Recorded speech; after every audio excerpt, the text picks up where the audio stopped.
Good afternoon. We continue.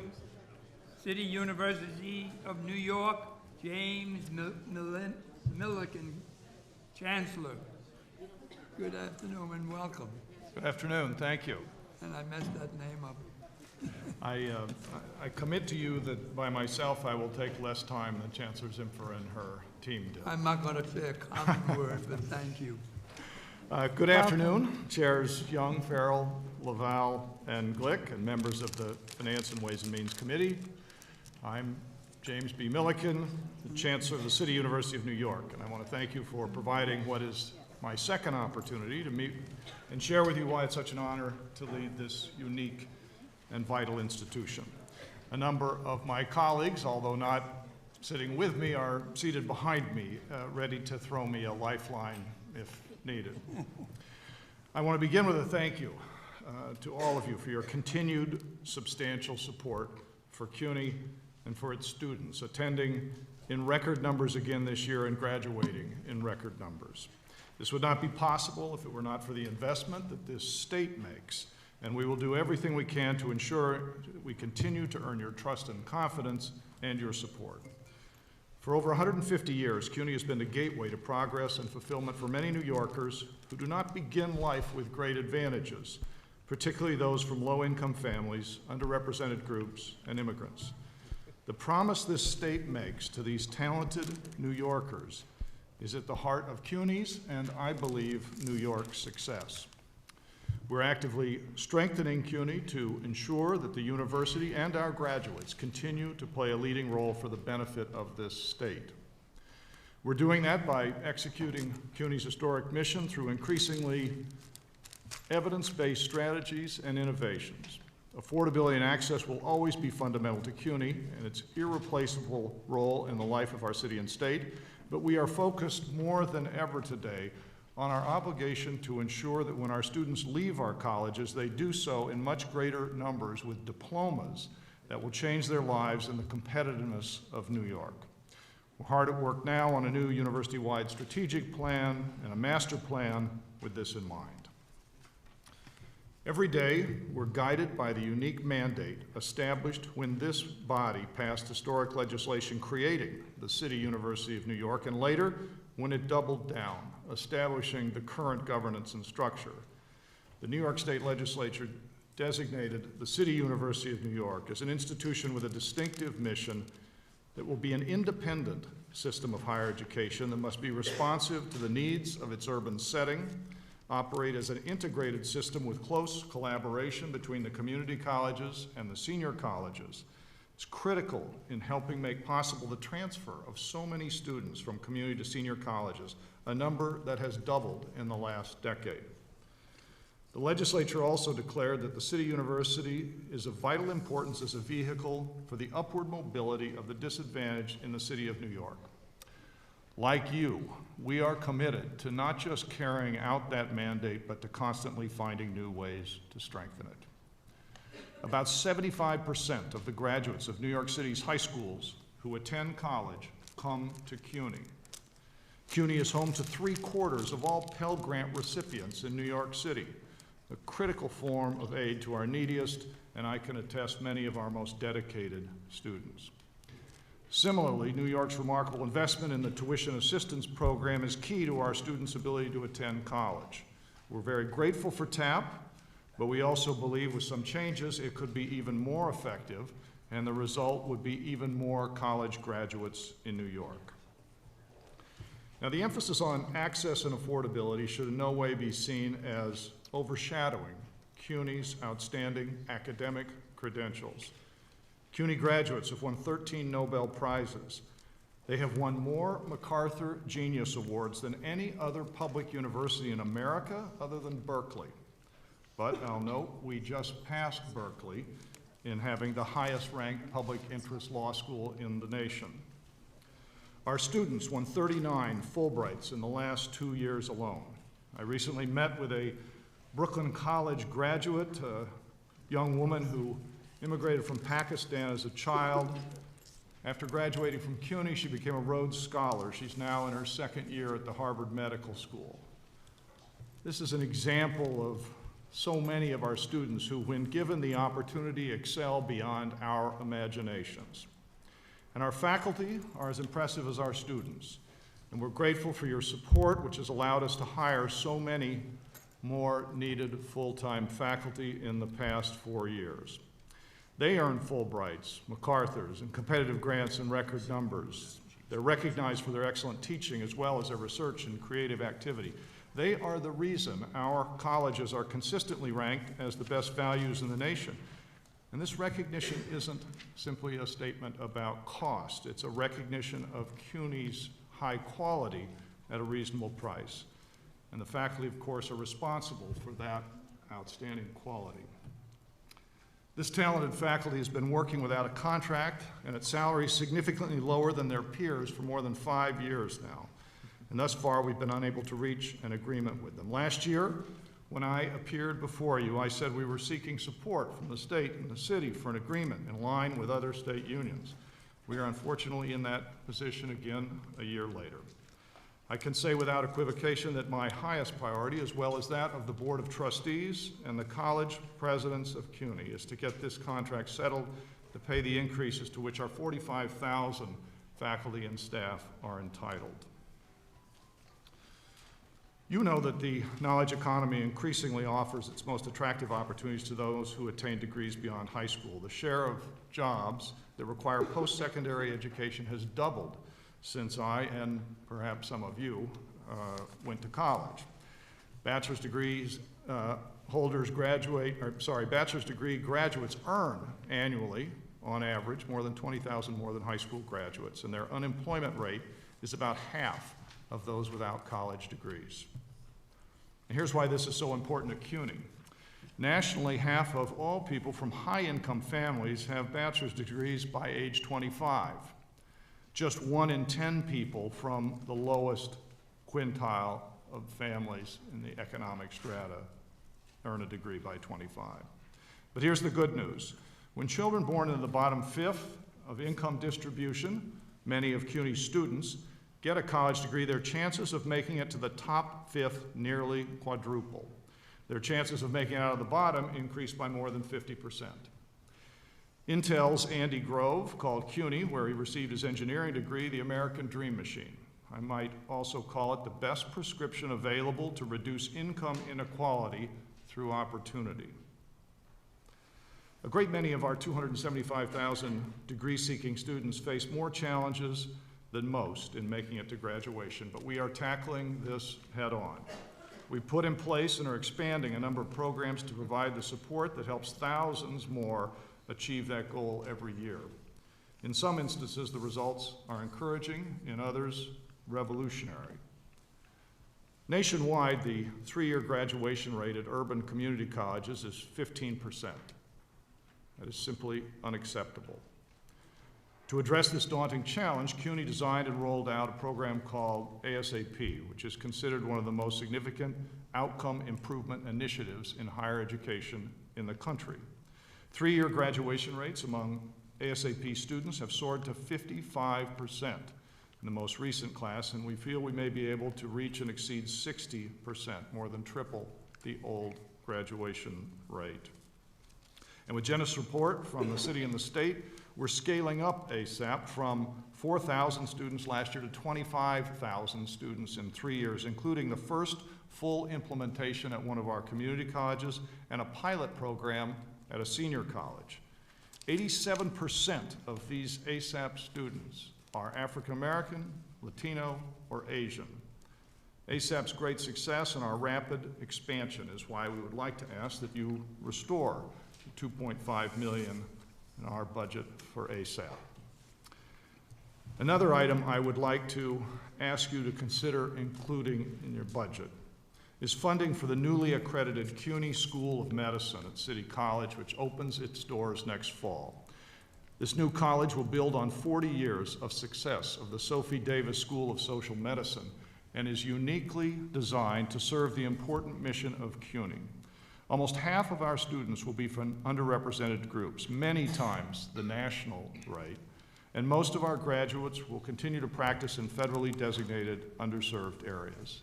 It's a natural for CUNY and New York and we're asking only that the school receive the same per-student funding now provided for SUNY medical schools. I'll turn now to the items included in the governor's executive budget. The eye-catcher, of course, was a suggested shift in CUNY's funding, proposing that New York City assume responsibility for 30% or $485 million of operating costs and debt service. The proposal was accompanied by an investment of $240 million to help settle our bargaining agreements, which was a most welcome recognition of the importance of this resolution. But determining the appropriate level of state and city support for CUNY is an important responsibility of our elected leaders, especially in this body. My obligation, I believe, is to convince you that a strong CUNY is vital to the future of the state, and that those New Yorkers who need opportunity the most benefit from the investment in CUNY. I would argue that there's a need for a greater overall investment in an institution which is responsible for 275,000 degree-seeking students and an equal number of adult and continuing education students every day. To serve them and the state well, it is essential that the investment in CUNY be stable, secure, and adequate. That, in my mind, should be the discussion we have. Of the many investments the state is asked to make, I'm convinced that higher education produces one of the highest returns on investment, and it's the one that changes the trajectory of generations. The governor recently expressed concern, and it was mentioned earlier, so I will mention it now, about costs in higher education at both SUNY and CUNY. Just this year, we cut $50 million in costs through a series of steps, including hiring freezes, purchasing reductions, reductions in temporary employees, and more. And CUNY has been a national leader in consolidating back office functions and implementing shared services in many areas, such as information technology, human resources, admissions, financial aid, security, and more. But we embrace our role as stewards of public funds. We know we can always improve. We will continue to look at ways to shift expenditures to those areas directly affecting the outcomes of our students. In his budget, Governor Cuomo provided support for a number of important programs. We very much appreciate his recognition of the importance of these investments. The governor proposed a renewal of the predictable tuition policy in his budget, which has for the last 5 years provided an important opportunity for the university to make thoughtful investments and has allowed students to be in a position to plan ahead for increases, avoiding the kinds of spikes we saw before 2011. No one likes to increase tuition, and especially at CUNY. I'm sympathetic to our student leaders who oppose tuition increases, but in truth, we have one of the lowest tuition levels in the country, and today approximately 80% of our associate and bachelor's degree graduates leave with zero federal debt. I want to emphasize that in the context of the last discussion, where the national numbers in the mid-20,000s on average for undergraduate debt were mentioned. At CUNY, only 20% have federal debt when they leave of any size, and it's considerably lower than the national average. But we must be in a position to invest in new faculty and academic advisory to support our current faculty and to offer our students a high-quality education and the opportunity to graduate on time.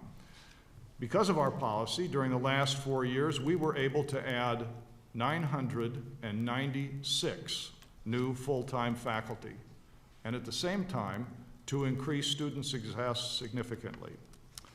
Access does not seem to have been restricted. Our enrollment grew during this same period by 5%, or 13,000 students, essentially the size of a new college. And this year, we have the largest enrollment in history. During this same period, graduation rates went up at both senior and community college, and 20% more degrees were awarded, and more credits were earned and skills proficiency achieved during the freshman year than ever before. We've committed to freezing community college tuition this year, so of CUNY's 275,000 degree-seeking students, 100,000 of them would see no change. To help us make good on that commitment to our students who need it most, we're seeking an increase in base aid for our community colleges of $250 per student. And for the senior college students, we commit to carefully reviewing our needs each year and proposing to our board thoughtful required increases, not automatically charging the maximum rate authorized. The continuation of the Governor's Performance Funding Program is a welcome investment in innovative programs to support our students. Each of our colleges receive funding to support new initiatives related to performance measures and student success. And the continuation of funding will position us to make sustainable investments that can lead to improved outcomes over time. The Governor's support for the DREAM Act is a priority that CUNY's Board of Trustees endorses. We have been more successful than any university in the country in attracting private funds to support scholarships for these students, going from about 30 to over 360 students supported by private scholarships in 1 year, working closely with the DREAM US Foundation. Moving to capital, we have a number of important requests, beginning with the need for adequate investment in our critical maintenance. We're grateful for the $103 million in the executive budget, but our needs are significantly greater. The average CUNY building is more than 50 years old, and some are more than 100 years old. Our aging building stock and a history of deferred maintenance are among the most critical issues facing CUNY. Many of our labs are dated and need to be modernized with the latest teaching tools our students deserve.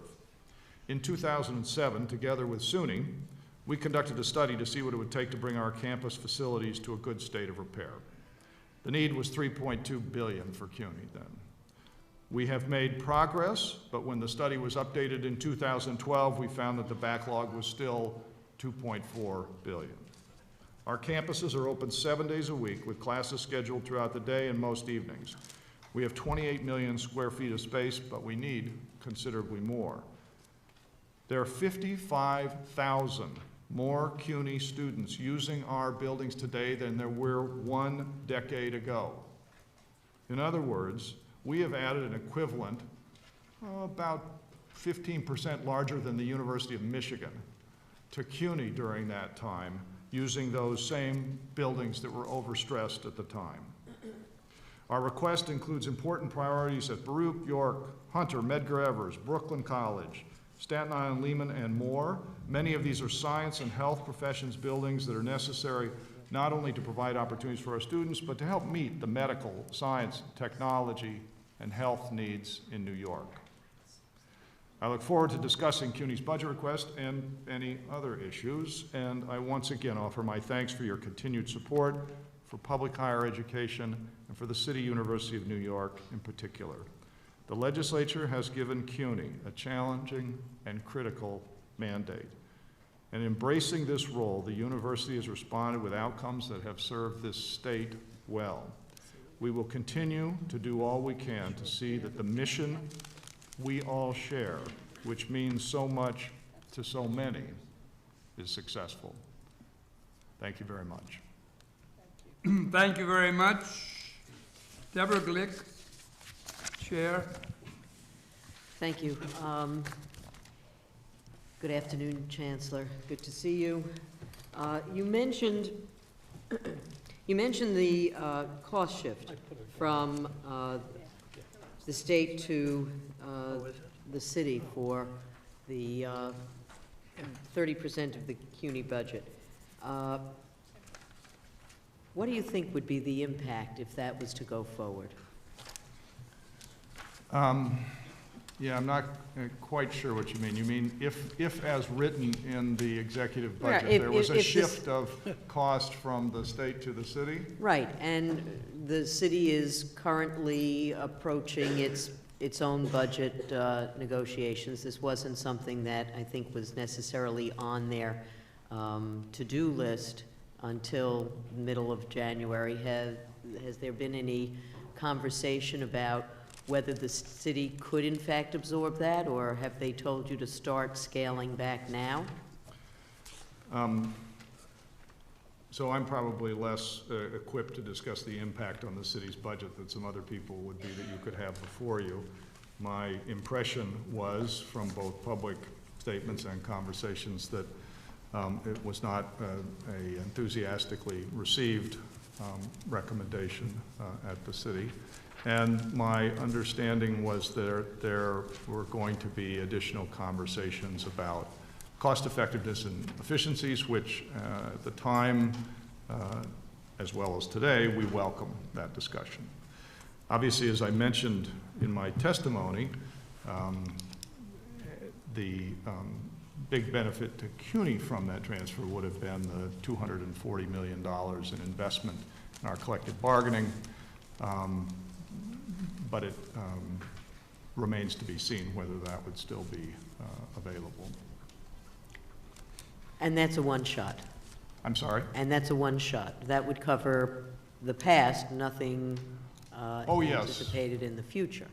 Yeah, though that's absolutely true. That you know, that 240 million, coincidentally or not, was a figure that I think represented an estimate at retroactive funding for our largest union. You talked a bit about the demographics of the average CUNY student, and that students graduate with substantially less debt than other students in similarly situated urban campuses in other parts of the country. Over the last 5 years, with an increase of $1,500 in tuition, and now this proposal for another, that would represent a fairly significant increase. Has CUNY seen any shift in the demographics of the student body? Are there students who are at the lower economic scale either taking longer to graduate because they have to take time off to work to make up that difference? Or what has been the experience of CUNY regarding the impact on student demographics? During the period of the predictable tuition, the demographics of CUNY have changed. The percentage of our students who are from households with household income of $20,000 or less has gone up. Without adjusting for inflation, it's gone from 35% to 38% of that lowest group in the economic strata. Our student body has also become more diverse during that period.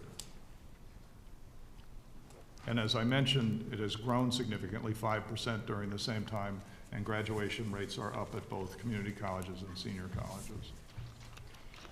The ASAP program, which you rightly say has been an enormously successful program and has been recognized, certainly by the president, as well as many of us. Right now you're serving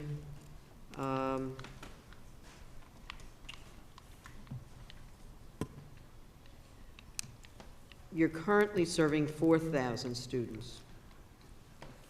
I think that was last year's number. It may be Right. written inartfully, but And you're asking for a 2.5 million, which is a restoration. Does that just keep you at serving the students you have in the past, or is there growth anticipated in that? And how many more students would you actually be able to serve? so this is a program that has been shared by the city and the state, and by far the largest investment is coming from the city, by far. About $80 million is what it will grow to. And that will support us expanding from the 4,000 last year to, by 2018, 25,000 students in ASAP, including all of the full-time students at Bronx Community College. This will be our opportunity to prove wrong what some people have said, that this program is expensive and you can't scale it. For one thing, the costs keep coming down as we grow the program because there are economies of scale. And for the second, these are not our numbers. They come from MDRC, they come from Columbia and other independent groups that have looked at this. The cost per degree in ASAP is considerably less than the cost per degree otherwise, because students graduate at 2 to 3 times the rate. So for the investment we're making to get degree production at that level is a remarkably good investment, I think. Now, I want the state to continue to participate in this because what has worked at the community colleges, I believe, will also work at the senior colleges. And we have a program we're piloting at John Jay now. I mean, the ASAP is not rocket science. There are a number of critical components that it intuitively would contribute to graduation in a timely manner. And we believe that the same kinds of programs and supports for our students can be put in at the senior colleges, and we're going to test that at the first one now. Currently, the part-time TAP program is available only to students who have already for a year attended full-time. And of course, the reason that people attend part-time perhaps are work requirements, family needs.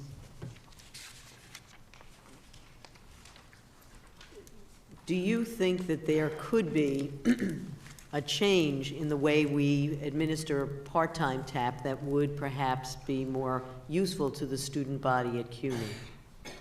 Yes. Many CUNY students attend part-time, and particularly, there was a discussion earlier about graduate TAP. Most of our graduate students attend part-time, so when that was eliminated, the impact on CUNY students was far less than on students throughout the state. So there's no question that any program which benefits working students who are attending part-time is a benefit to CUNY.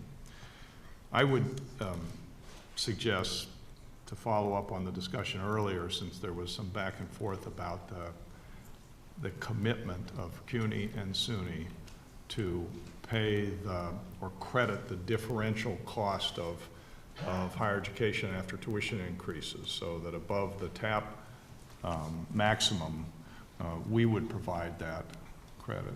That accounts for about $49 million in our budget today. It's quite a significant investment. I think I heard the Chancellor's info say it was about 70 at SUNY, and I think this represents a disproportionate high percentage of TAP eligible students at CUNY, but it's about a $50 million hit for us. Money that we would not be needing to ask you for to make investments in other programs, but if TAP fully covered the undergraduate tuition at our colleges, we would have that money available to do things like hire more advisors, hire more faculty, pay our faculty and staff, et cetera. So I think it's a significant issue that I hope will get some attention at some point.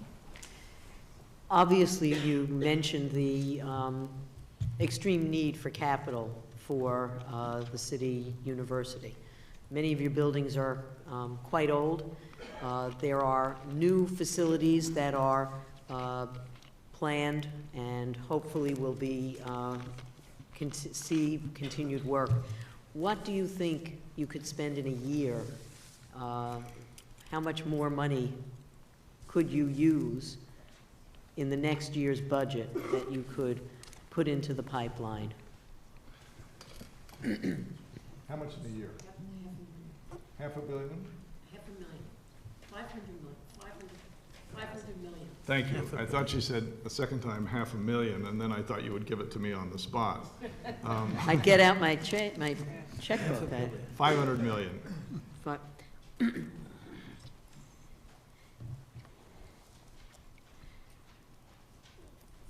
thank you. My time is out. I'm going to look over. I may have one follow-up question.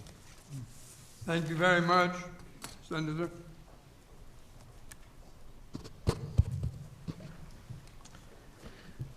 Chancellor, thank you for being here. I think you really represented what City University is all about. And then on page 5, the first full paragraph, it starts off, that's all right, I'm gonna. Okay, I don't have that testimony, so if you tell me. You go, I want to now turn to the items included in the governor's executive budget.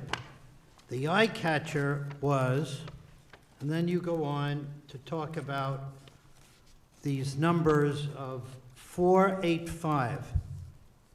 Both the Assembly Chair and I, that number is embossed in our brain.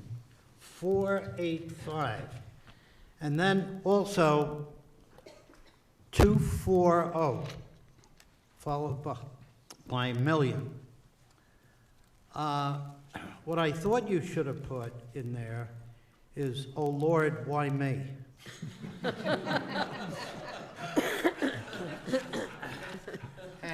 And I thought that the Assembly Chair wanted to show certainly her interest in this, and that this is important to her.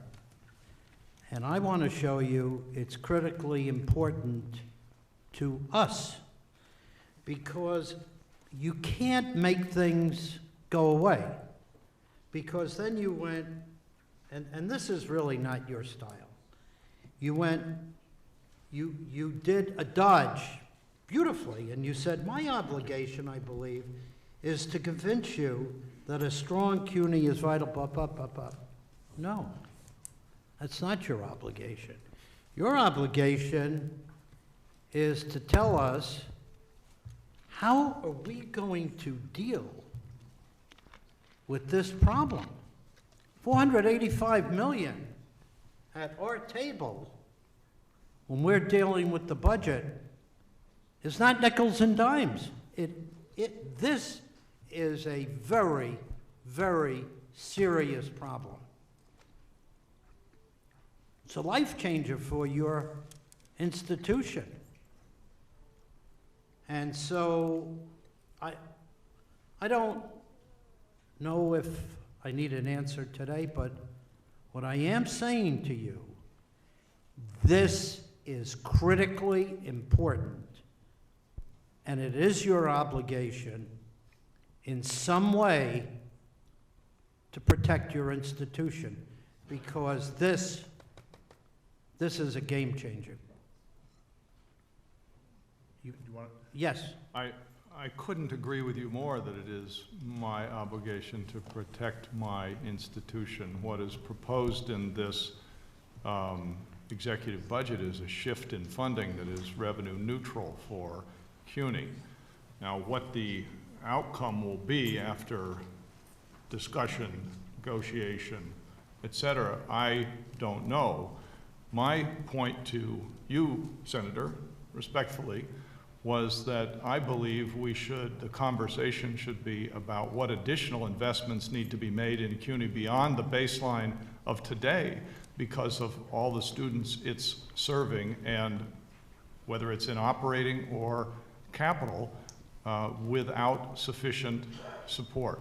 So whether it comes from the state or the city, which both now contribute to the budget of CUNY, I believe the question is, what can be done to make sure that CUNY has adequate funding and has a secure base of funding so that our students can continue to depend on that and we can continue to serve them and New York?